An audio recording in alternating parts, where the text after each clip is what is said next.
Welcome to Valium TV.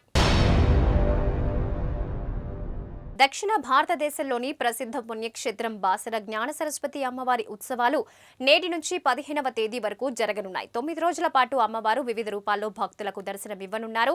ఆలయ ప్రాంగణాన్ని విద్యుత్ దీపాలతో అలంకరించారు. ఆలయ గోపురాలకు ప్రత్యేక పూలతో అలంకరణ చేశారు. ప్రతి ఏటా నిర్వహించే ఉత్సవాలకు మన రాష్ట్రం నుంచే కాకుండా మహారాష్ట్ర, ఆంధ్రప్రదేశ్, తమిళనాడు, కర్ణాటక తదితర ప్రాంతాల నుంచి భక్తులు పెద్ద సంఖ్యలో తరలివస్తుంటారు. భక్తుల సౌకర్యార్థం క్యూ లైన్లు, త్రాగునీరు, ప్రసాద వితరణ, వైద్య, పోలీసు, ఆలయ అధికారులు సేవలందిస్తారు. గ్రేటర్ హైదరాబాద్ ప్రజలందరికీ నగర మేయర్ గద్వాల్ విజయలక్ష్మి బతుకమ్మ దేవి నవరాత్రి శుభాకాంక్షలు తెలియజేశారు. తెలంగాణ సంస్కృతిలో భాగమైన బతుకమ్మ ఉత్సవాలు ఈ రోజు నుంచి ప్రారంభమయ్యాయి. చిన్న పెద్ద తేడా లేకుండా మహిళలంతా ఎంతో ఉత్సాహంగా బతుకమ్మ పండుగ జరుపుకుంటారు. ప్రకృతిని పూజించే ఏకైక పండుగ బతుకమ్మ అని మేయర్ గద్వాల విజయలక్ష్మి అన్నారు. తెలంగాణ ఆడబిడ్డలు ఎంతో వైభవంగా జరుపుకునే పూల పండుగ బతుకమ్మ. ఈ పూల పండుగను పర్యాటక సాంస్కృతిక శాఖ మంత్రి శ్రీనివాస్ గౌడ్ రవీంద్ర భారతిలో రాష్ట్ర ప్రభుత్వం భాషా సాంస్కృతిక శాఖ ఆధ్వర్యంలో ప్రతిష్టాత్మకంగా నిర్వహిస్తున్న బతుకమ్మ పండుగ సంబరాలను ఘనంగా ప్రారంభించారు. ఆపదలో ఉన్నవారిని, అవసరంలో ఉన్నవారిని ఆదుకోవడంలో తెలంగాణ మంత్రి కేటీఆర్ ఎప్పుడూ చురుగ్గా ఉంటారు. తన దృష్టికొచ్చిన వెంటనే ఆయన కుదిరితే ప్రభుత్వ పరంగా లేకపోతే వ్యక్తిగతంగా సాయం చేసేందుకు ఏమాత్రం ఆలోచించరు. ఇటీవలే ఉన్నత చదువులు చదివి పారిశుద్ధ్య కార్మికురాలిగా పనిచేస్తున్న యువతి దుస్థితి గురించి తెలుసుకుని వెంటనే ఉద్యోగం ఇప్పించిన విషయం తెలిసిందే. ఇవాళ మరో చదువుల తల్లికి సాయం చేశారు. హైదరాబాద్ బోరబండ ప్రాంతానికి చెందిన Tirupati Anusha Kyrgyzstan health university medicine చదువుతోంది. కరోనా పరిస్థితుల నేపథ్యంలో ఆమె భారతదేశానికి తిరిగొచ్చింది. మళ్లీ కిర్గిజిస్తాన్ వెళ్లేందుకు డబ్బులు లేకపోవడంతో తల్లితో కలిసి కూరగాయలు అమ్మటం ప్రారంభించింది. అనుష చదువు గురించి మంత్రి కేటీఆర్ కు తెలియటంతో వైద్య విద్యార్థి ఎంబీబీఎస్ చదువుకి సహకారం అందించారు. శ్రీవారి వార్షిక బ్రహ్మోత్సవాల సందర్భంగా ఈ నెల 15న చక్రస్నానం కారణంగా ఆలయంలో ప్రత్యేక వైదిక కార్యక్రమాలు జరగనున్నాయి. ఈ క్రమంలో వీఐపీ బ్రేక్ దర్శనాలు రద్దు చేస్తున్నట్టుగా టీటీడీ పేర్కొంది. ఈ నేపథ్యంలో 14న వీఐపీ బ్రేక్ దర్శనాలకు ఎలాంటి సిఫార్సు లేఖలు స్వీకరించబడవని స్పష్టం చేసింది. వీఐపీలు, భక్తులు ఈ విషయాన్ని గమనించి సహకరించాల్సిందిగా తిరుమల తిరుపతి దేవస్థానం కోరింది. ఇప్పటికే బ్రహ్మోత్సవాలకు గురువారం ధ్వజారోహణం జరగనున్న నేపథ్యంలో వీఐపీ బ్రేక్ దర్శనాలు సైతం నిలిపేసింది. తిరుమల తిరుపతి దేవస్థానం జంబో బోర్డుకు చుక్కెదురైంది. ఇంత పెద్ద బోర్డు టీటీడీ నిబంధనలకు విరుద్ధమని పిటిషన్ దాఖలు కావడంతో ఈ మేరకిచ్చిన జీవోను ఏపీ హైకోర్టు రద్దు చేసిన సంగతి తెలిసిందే.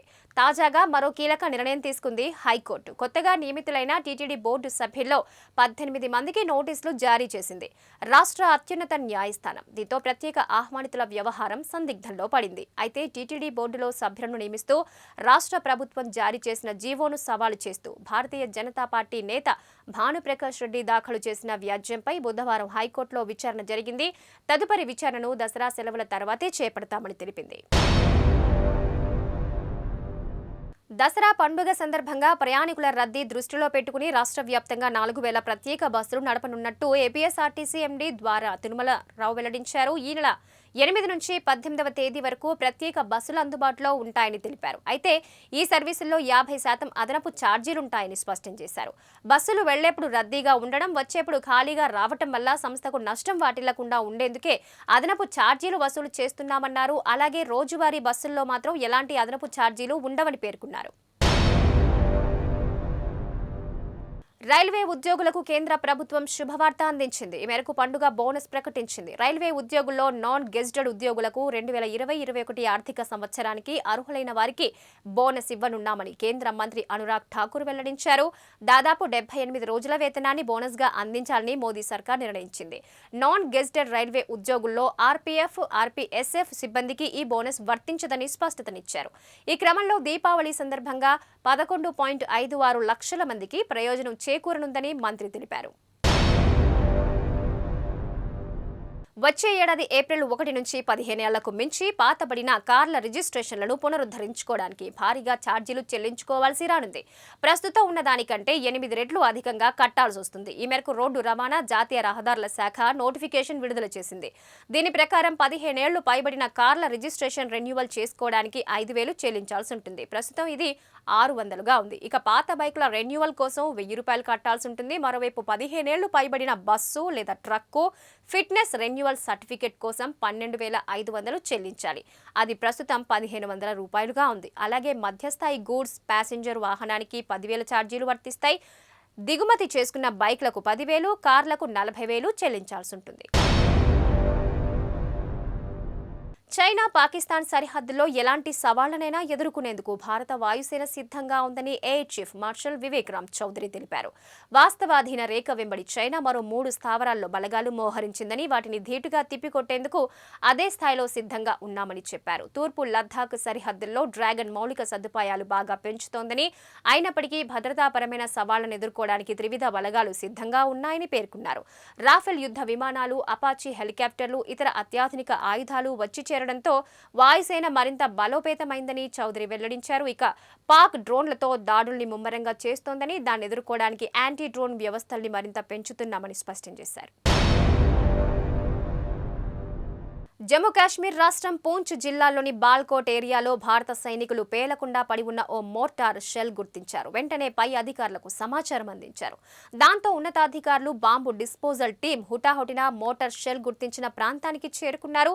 పకడ్బందీ ఆపరేషన్ చేపట్టి ఆ మోటార్ షెల్ నిర్వీర్యం చేశారు. ఈ ఘటనలో ఎలాంటి ప్రాణ నష్టం జరగలేదని, ఎవరికి గాయాలు కూడా కాలేదని, ఎలాంటి ఆస్తి నష్టమూ సంభవించలేదని అధికారులు తెలిపారు.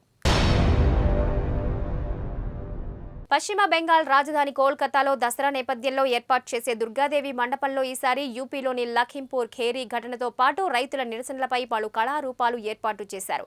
డమ్ డమ్ పార్క్ భారత చక్ర పండల్లో చెప్పులతో కూడిన ఆకృతి ఎంతో ఆకట్టుకుంటోంది. తెగిన చెప్పులతో పాటు 2 పెద్ద పాదాలపై రైతుల బొమ్మలతో గోడపై ఏర్పాటు చేసిన 3D, 4D ఆర్టులు రైతుల నిరసనల అణచివేతకు అద్దం పడుతున్నాయి. అలాగే లఖింపూర్లోని ఖేరీలో రైతులపై వాహనం దూసుకెళ్లిన ఘటనను ప్రతిబింబిస్తూ ఓ కారు చిత్రానికి 2 టైర్లు ఏర్పాటు చేశారు. వ్యవసాయం గొప్పదనాన్ని చాటేలా పచ్చని పంట పొలం బ్యాక్గ్రౌండ్లో దుర్గాదేవి విగ్రహాన్ని ఉంచారు. రసాయన శాస్త్రంలో ప్రతిష్టాత్మక నోబెల్ బహుమతి ఈ సంవత్సరం ఇద్దరిని వరించింది. నోబెల్ పురస్కారాన్ని రాయల్ స్వీడిష్ అకాడమీ ప్రకటించింది.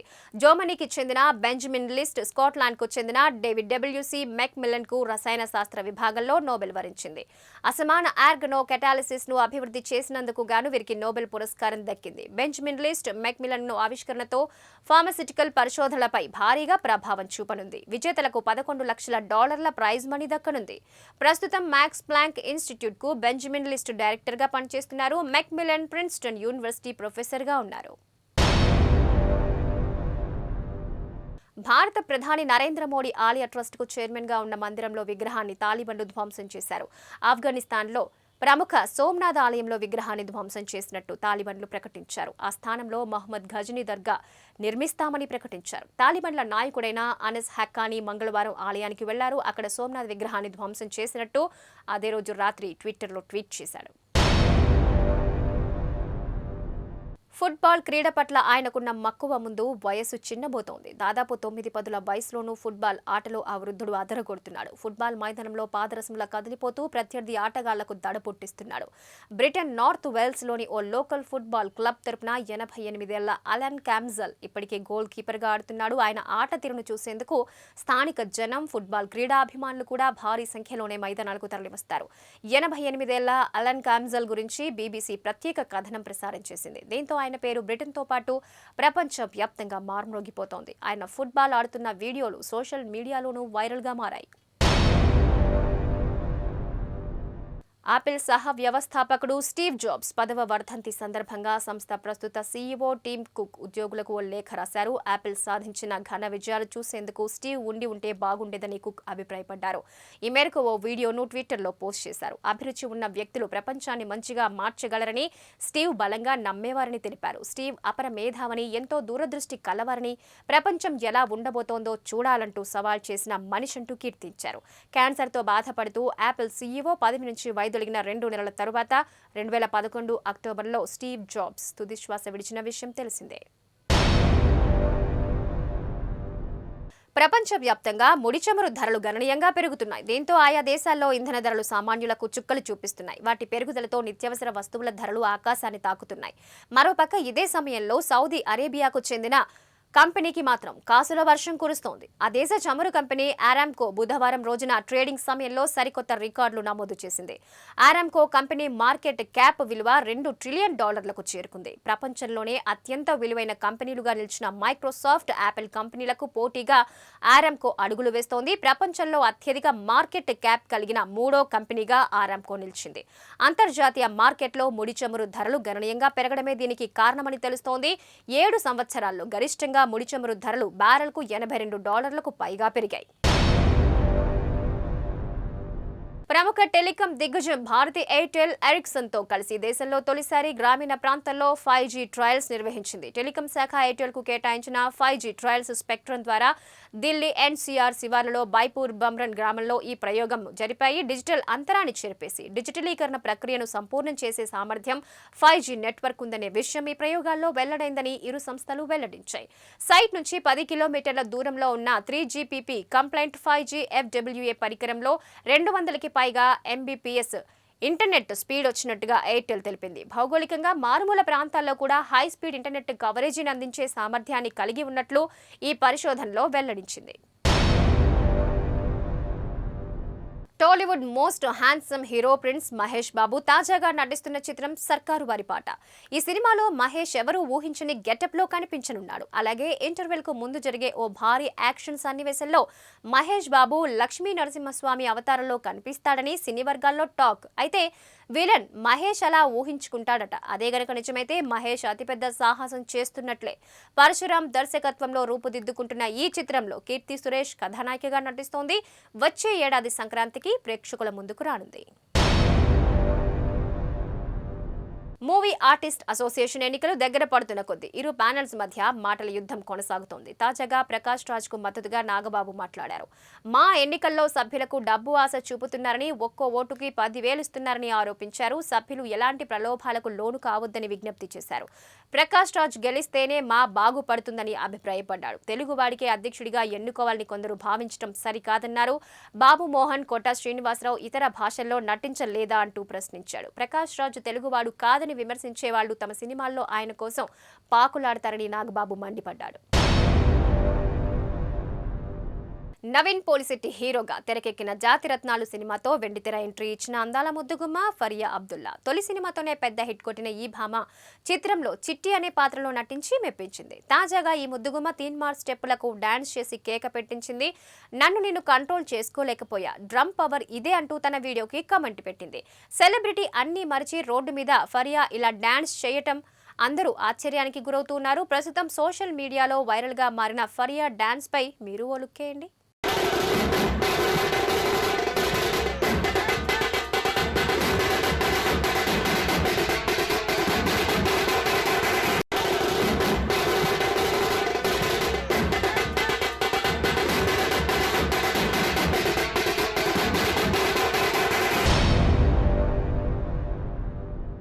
త్వరలో జరగబోయే టీ20 ప్రపంచ కప్లో పాకిస్తాన్తో జరిగే పోరుకు ముందు భారత్ 2 వార్మప్ మ్యాచ్లు ఆడనుంది. మెగా టోర్నీలో భాగంగా పాక్తో ఈ నెల 24న కోహ్లీ సేన తలపడుతుంది. అంతకంటే ముందు ఈ నెల 18న ఇంగ్లాండ్తో, అలాగే 20న ఆసీస్తో ప్రాక్టీస్ మ్యాచ్లు ఆడనుంది. టీమిండియాతో సహా అగ్రశ్రేణి జట్లన్నీ ఈ వార్మప్ మ్యాచ్ల్లో పాల్గొంటాయి. యూఏఈ, ఓమన్ వేదికగా జరిగే పొట్టి ప్రపంచ కప్ అక్టోబర్ 17న మొదలు కానుంది. టీమిండియా లెగ్ స్పిన్నర్ యజుర్వేంద్ర చాహల్ తిరిగి టీ20 ప్రపంచ కప్ జట్టులోకి వస్తాడని భారత మాజీ ఆటగాడు హర్భజన్ సింగ్ విశ్వాసం వ్యక్తం చేశాడు. ప్రస్తుత ఐపీఎల్ సీజన్లో చాహల్ అద్భుతంగా రాణిస్తున్నాడని, దీంతో సెలెక్టర్లపై ఒత్తిడి పెరుగుతోందన్నాడు. ఈ తరుణంలో చాహల్ టీంకి ఎంపికవుతాడని బజ్జీ ట్వీట్ చేశాడు. టోర్నమెంటు ప్రారంభమయ్యే ముందు టీమిండియాలో మార్పులు జరగొచ్చని, అందులో చాహల్కు అవకాశం దక్కుతుందని భావిస్తున్నట్టు చెప్పాడు. 15 మంది సభ్యులతో కూడిన భారత క్రికెట్ జట్టును బీసీసీఐ గత నెలలోనే ప్రకటించింది. అయితే ఐసీసీ నిబంధనల ప్రకారం అక్టోబర్ 10లోపు తమ జట్టులో మార్పు చేసుకోవచ్చని పేర్కొంది. నైరుతి బంగాళాఖాతం, దాని పరిసర ప్రాంతాల్లో ఉపరితల ఆవర్తనం కోస్తా, తమిళనాడు పరిసర ప్రాంతాల్లో సముద్ర మట్టానికి సగటున 5.8 కిలోమీటర్ల ఎత్తు వరకు విస్తరించింది. ఎత్తుకు వెళ్లే కొద్దీ నైరుతి దిశ వైపు వంగి కొనసాగుతోంది. ఇక తూర్పు పశ్చిమ ఉపరితల ద్రోణి కోస్తా, తమిళనాడులో గల ఉపరితల ఆవర్తనం నుంచి ఆగ్నేయ అరేబియా సముద్రం వరకు సముద్ర మట్టానికి 1.5 కిలోమీటర్ల నుంచి 3.1 కిలోమీటర్ల ఎత్తుల మధ్య కొనసాగుతోంది. దీని ఫలితంగా రాగల 3 రోజుల పాటు తెలుగు రాష్ట్రాల్లో వర్షాలు కురిసే ఛాన్స్ ఉంటుందని వాతావరణ కేంద్రం అధికారులు తెలిపారు. ఇవి bulletin updates. Stay tune to volume TV.